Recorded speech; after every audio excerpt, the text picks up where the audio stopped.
Shalom, shalom, shalom, excellent peuple de Dieu. Nzambe apambola bino partout bo mesana kolanda. Esaïa bino le prophète Jérémie Kinkela, prophète Nzambe, prophète bo pesa confiance, prophète bana Nzambe nyonso ba mesana kolanda. Prophète atambola kana nguye ya Nzamba Aidin Abala Alexandre ndongo zolanda ngana ebike ozana hôpital melanda émission tinasuka na ebike ozana prison melanda émission tinasuka ozana bureau landa émission oyoti nasuka Nzambe apambola bino lelo nazana ba vérité moko ngina ebisa bana Nzambe partout dans le monde entier bozolanda ngai partout bozolanda nga ezana ba message moko très important on ngina ebisa mama zolanda nga Nengi sa papa azolanda ngai tozo sambela Dieu de grâce Nzamba Aidin Abala pambola papa pambola mama mutu nyonso azolanda message partout azali na ebi kezana batebele mitema eza abati bana ba cœur brisé ana ba réalité mo razonga na vezo sepelisa été mais Nzambe alola Nzamba Aidin Abala consoler mitema batonso bazolanda émission oyo azana problème mabota pesa mabota problème musala pesa musala problème à kimia pesa kimia dans le nom puissant de Jésus-Christ de Nazareth betela Nzamba Aidina mabolo Nzamba Aidina bala maboko makasi ozo betela Nzamba Aidina maboko ticket Nzamba Aidin Abala apambola yo Nzamba Aidin Abala a résoudre ma problème à vie na yo au nom de Jésus-Christ de Nazareth amen bien-aimé Nzambe apambola yo nalingi otanga nanga Bible nalingi otanga nanga Bible tanga nanga Bible papa tanga nanga Bible maman nangina loba no message moko pendant quelque temps dans un livre il y a Exode 2 tanga nanga Bible Exode chapitre 2 verset 2 à 3 Exode 2 chapitre 2 verset 2 à 3 je fais la lecture la Bible dit cette femme devait enceinte et enfantant un fils elle vit qu'il était beau et elle le cacha pendant 3 mois. Ne pouvant plus le cacher, elle prit une caisse de jonc qu'elle endurcit de bitume et de poids. Elle y mit l'enfant et déposa parmi les roseaux sur les bords du fleuve. Mais il y a un expliquant et loco. Bible soba ezaki na mwana mwasi moko. Mwana mwasi ayeko bota mwana. Tanga boti mwana amoni mwana azaki tellement kitoko. Son fils était beau. Lorsque amoni mwana za kitoko Bible zoba abombi mwana parce que alinga ki soute batu ba mona yi na ngina bisa mama moko azolanda nga na ngina bisa papa moko azolanda nga il y a des fois vie na yo pe ba bomba ngo quelque part ozana oza mwasi kitoko mais ba réalité elle est grande vino ezanini ozana oza kitoko mais libala eyakate pourquoi libala eyakate parce que bazwa libala no ba bomba quelque part. Il y a des gens qui vivent la réalité, ma belle. Attendent les classes, mais à soi comme moussalate. Ozo moussalate pourquoi? Parce que ma soi moussala no ba bomba quelque part. Ozo nanga depo kenda poto. Ti lelo ozo kana naturalisation te. Ozo na fandaka e pa batu pourquoi? Parce que ma soi récite na yo ba bomba quelque part. Na zo be mutu mo zo la nanga o bala meti lelo o botaka te parce que ma soi ma bota no ba bomba quelque part. Bible soba mwana mwoso azu mwana ne abombiye. Il y a des vies on ba bomba quelque part. Ozano zaka ne sengote parce que ma joie est sengo ya vie no ba bomba quelque part. Ozana pourquoi le récit sakate? Ba ninga no sotanga na bango bazana stabilité à vie. Mais yo nango zana til lelo ozaka na ndako ofanda te. Parce que ma joie est sengo no ba bomba quelque part. Wana zo ba prophète zo ba loba kaka bongo. Ba prophète zo ba zalaka kaka boy ozo yima na message na zo pesa. Ozana zo beta li baku. Ozo finga na kata ndako ozo ba prophète ozo ngisu na makambo. Mais ti ozo lo bana wana instabilité moko totale. Ozana obika kate na malade. Combien des hôpitaux yo tamboli? Hôpital nini yo te makolote? Obika kate pourquoi? Parce que ba joie santé na yo ba bomba quelque part. Et ça ba via ba tebele ba bomba. Azana te kaka esimba kate parce que récite à commerce ne ba bomba quelque part. Lorsque vous constatez ma cambo na vina yo, ko tia doute te. Ezana bato bazo kutana na ngai, ezana bato bazo kota contact na ngai, Nzambe ya Aidin Abala azo pesa solution na ba problème na bango. Ozo kota a contact na prophète Nzambe. Na plus de 143 89 99 61 014 plus 243 89 99 61 014 ozo kota a contact na prophète Nzambe azo sambela pona yo Yesu nanga ya mikolo nyonso yene ayebi bomo inanga eya na butu eya na moye Yesu nanga ya mikolo nyonso ata nazali na papa nanga ata nazali na mama nanga bakoli nanga te lokola Yesu Yesu nanga ya mikolo nyonso yaya nanga ya mikolo nyonso yende ayebi bomo ina ozolela papa bandozana depuis otia makolo na libala ozobota te depuis otia makolo na Europe vine simbaka te yo ndenge ozana ozodépendre toujours na bato eza na bato ebele ba vivre en vie ya dépendance po alata fo bakabela ye po alia fo bapesa ye po azwa fo bakabela ye eya na bato ebele babomba vie na ye il faut abanda kovivre na vie ya dépendance tala age oza nango ti lelo ofandaka pa petit frère oza na prostate au comité na niveau opération oza na prostate au comité na niveau ya basonde papa koyoka sonité ko hésiter te benganga pona solution vie na yo na bikota a contact nanga na sambela pona yo ozwa miracle na kombo na Yesu Masia plus 243 89 99 61 014 ozo kota contact nanga pourquoi ozo kota contact nanga pour ozwa solution ya problème ozo tungisa vie na yo ozo kota contact na prophète Nzambe pour ozwa mabota yo muto ozo bota te papa ozo bota te ko hésiter te benganga maman ozo bota te ko hésiter te benganga na obi partout ozali dans le monde ozo benga prophète ya Nzambe pour na solution ya vie na yo problème na tungisa nani mwana o bazwi vie na ye ba bombi yango et na bato belé alukaka abala esimbaka te parce que bazwa libala ne ba bomba quelque part yana bato belé alukaka musala zwaka te tala ba classe yo tangi osala ba diplôme belé papa osala ba diplôme belé maman mais pourquoi ba ninga bazwaka misala yo zwaka te yana bato muso ba na stabilité a vie ba na niveau na yo te batangi ba classe yo tangi te maman no lobelo ba réalité ya vie lorsque on se retrouve na kata ba problème yo benanga ozo solution ezanga ba couple ebele ba kota contact nanga bazaki na problème ya mabota mais lorsque ba landinga ndenge ozolanda ngai na sambeli pona bango bangwana basimbi bana ezanga bato ebele bazaki na problème ya misala mais ba landinga ndenge ozolanda ngo na sambeli pona bango bangwana bazosala ko hésiter te longola doute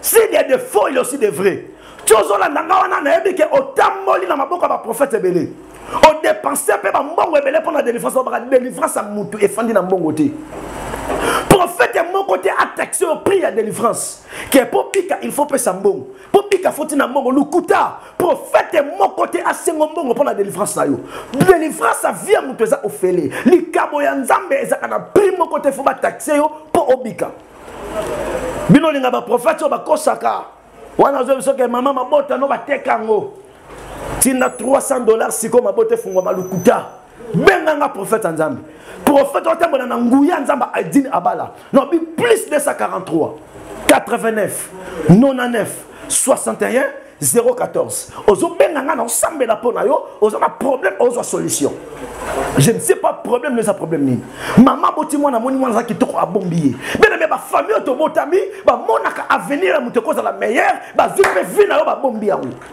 ba famille to botama komona ko koza la PDG na vie ba vie chance na vie ba bombi yango zo mona mutu sa otelengana na nzela azana avenir moko za meilleur mais lokola ba mona avenir ne za meilleur ba vive vie na ye ba bombi yango ozo souffrir yo zo vivre vieux ko vivre te papa ozo vivre vieux ko vivre te maman ba réalité zo mona nza ba réalité moko ko ko vivre te na vie na yo tango zo mona makambo kota a contact na prophète Nzambe prophète asambela pona yo eza ba senze ba sala Nzambe ebele bo pesi confiance bo ko pesa bango confiance te prophète Nzambe ngaye ozo tambola na nguya Nzamba adine abala partout ozali pesa nga confiance benga pona problème ozanango na ministère na moni bato ba bela ba AVC na sambela pona bango babiki bana ba problème ya sida na sambela pona bango ba sida sila ba témoignage za tellement belé kota contact na ngai na sambela pona yo ozwa miracle kambo zo tungisa yo ozana problème ya diabète benga ngai problème ni loza nango esila kate ata ba bomba vino na samai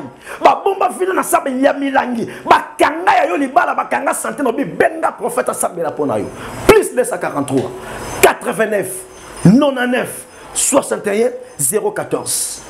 Nengina sambela pona batunya so balandingai. Vous avez un problème de santé.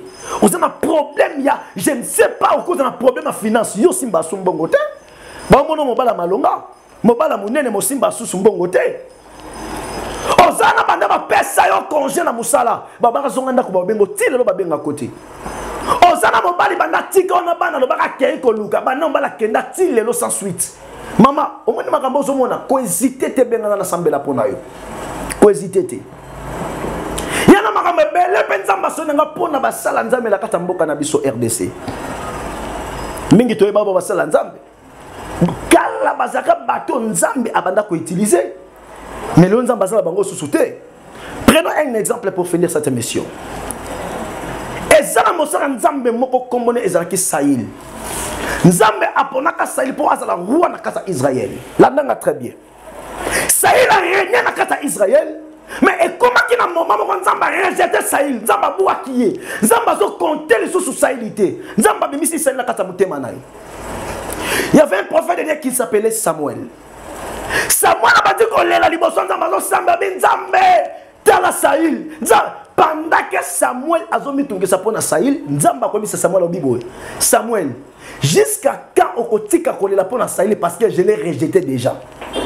Il y a un bateau belé, atikala na komba mosala nzambe déjà buakai. Atikala évêque nzamba buakai. Atikala kaka na kombo ya apôtre nzamba buakai. Bazé belé na kata mboko. Yango mona basanza mebe ebele ba abusé. Yo linga so ba prophète poni po Olanda ka ba prophète belé ba bebisela makamu. Le toto talanga no so ima. Ozo ba kena linga so ba prophète aboyete na internet na linga komona bango te papa maman pesanga confiance. S'il y a des faux, il y a aussi des vrais. Parmi les faux, il y a aussi des vrais. Pesanga confiance. Pesanga confiance. Et non ba te belé balati komba basala nzambe déjà abwaka bango. Nzamba abwaka bango. Yango mona ba te belé basala nzambe bakomi ko betsa bango mabaku. Ba mosala nzambe ndo mona leki na TV na basi siko pembeni basi balati ba jipa mikuse basi bazobina pembeni na mosala nzambe na ba soutien na bango na ba jipa mikuse wa mosala nzambe siko wana eza message ni wana eza message ni tolo babiloko tolo bati wana message ni wana eza message ni na ngina ebisa mwana nzambe mozola na ngasi il y a des faux aussi des vrais. Pesanga confiance na sambela pona kana yo. Pesanga confiance nzamba idi na bala a résoudre problème et tongisa mutemba na yo. Est-ce que bazngo bato botozo mona baza basala nzambe soso toyebaki? Est-ce que nzamba ko kiko suko biki sa bato nzela na bango? Est-ce que baza ba exemple à suivre? Mosa nzamba se retrouver na kata boîte. Wana zo banga na évêque, na za pasteur, prophète nzambe na kata boîte. Mosa nzambe asimbi masanga. Wana siko azomela masanga les évangiles ni azote ya bato siko babilora botolo batolo bangote hein tolo batolo bangote to moni basala nzambe baswana tina ba internet ya wana mso binga na za boxer na ko bete na ko boxer ko sakana na ngati biloko tokolo bangote. Parmi les faux il y a aussi des vrais. Pesanga confiance maman, pesanga confiance papa, na ngina sambela pona yo, na ngina sambela. Ozoma problème zo tungiso bengangai. Likambo yo tungiso benangina sambela pona mutu nyoso akota akontakti na ngai. Ngina sambela. Ngina bisa mutu mo zo landa ngai. Il y a des paroles et des messages qui ont circulé pour le pasteur Marcelo Tounas. Babi pour le pasteur Marcelo Tounas. Nazana biloko mi balé on a koloba. Pesanga matoi papa, pesanga matoi maman. J'ai des choses à vous dire concernant ma tambozo tambola pour le pasteur Marcelo Tounas. Maman papa l'andanga très bien. N'ayabite ce qui y a ma bateau balandi makambo pasteur Marcelo Lobby. Je ne sais pas, est-ce que aux 8 ans qu'on a makambo pasteur Marcelo Lobby. So ceux qui aux 8 ans qu'on a makambo pasteur Marcelo Lobby. So yebisanga oko condamné ne lokoni. Yozo condamné ne lokoni. So mutu moko alandi makambo to ana molimo nzambe ayoki makambo pasteur Marcelo Tounas Lobby. Alors Bible est tellement important. On a tangi combat mutu musu ou tena tangi combat pasteur Marcelo Tounas. Makambo à lobby. Makambo à lobby. Est-ce que biloko pasteur Marcelo lobby est-ce que mutu moko landi yango tellement bien. So landi yango tellement bien oko condamner pasteur Marcelo Tounas c'était l'ironi.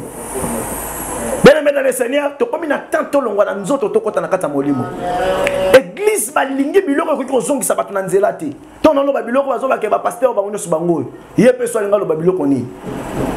Molingi ba pasteur nyoso ba kota na kata makambo zo édifier église te. Molingi ba pasteur ba kota na biloko te to sunga nzoto mutu lo bebika. Nangi na sambela. Komela nga problème na yo, pesa nga requête na yo, nangi na sambela po na yo. Nangi na sambela po na yo. Ata bato bakoboya yo. Bakolinga satana. Yasolingi bato nyonso. Yokoboya mokote. Yemba na la bureau to sana ndako sana pita yemba na nzembo. Ngai nalingi kolo Yesu Masia. Alléluia na Yesu, alléluia na Yesu ngai nalingi kolo Yesu. Alléluia na Yesu, yemba alléluia ngai nalingi kolo Yesu Masia. Alléluia na Yesu, alléluia na Yesu ngai nalingi kolo Yesu yaya nanga. Alléluia na Yesu. Zomo boko mibata na motema na sambela pona yo. Père, au nom de Jésus-Christ de Nazareth, na sambela pona mutu nyonso azolandanga, aza na hôpital, aza na prison, je ne sais pas mais c'est quand ils sont azolandanga, na sambela au nom de Jésus, zamba lola sala quelque chose na kata vina yo. Oza na prison lo boko nzambe lola esala yo, grâce à nzambe et rendre yo gracieux.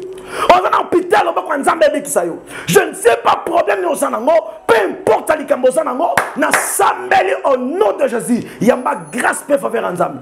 Si quand nzambe bimisona kata passe. Osana maladie le bon quand nzambe biksayo. Osana problème quand nzambe biksayo dans le nom puissant de Jésus-Christ de Nazareth. Loba men makas, ndozo loba men nzamba la pambola yo, nzambe asala yo bolamu. Je réponds au nom du prophète Jérémie Kinkela, prophète Yanzambe. Ozo contacter na plus 243 89 99 61 014. Un grand merci aussi à notre président de la République. Voilà mon prophète. Biloko komo lo bakomi ko bebisa non. La bisa que il faut zaka reconnaissant. Mutu azo reconnaître bolama mutute aza irreconnaissant même nzambe ko sepela neti. Ma amo président Mboka zo sa le président Félix Antoine Tshisekedi Tshilombo. Azo sa makamba malamu na kata Mboka, notre président Zamba Pambola yo, to moni makamba malamu zo sa na Mboka. Maman moko e komona nga na église. Maman no bi papa biso to zamba sa ba soldat. To ne ko zo 30 000 francs congolais, mais to mati to komi ko zo mbongo please. Mbongo e sepeli si maman o ya kota to la. Président Zamba Pambola yo, Zamba bakiso so mingi ba nzele zo sa na Mboka makamba malonga, Nzambe apambola. Bien sene na sana kata politique te, mais makambo malamu eza makambo oyo tozolo banzamba pambola bana nyonso église na ngai. Jésus réponse et la vie. Nzamba lola a pambola biso nyonso. Merci beaucoup.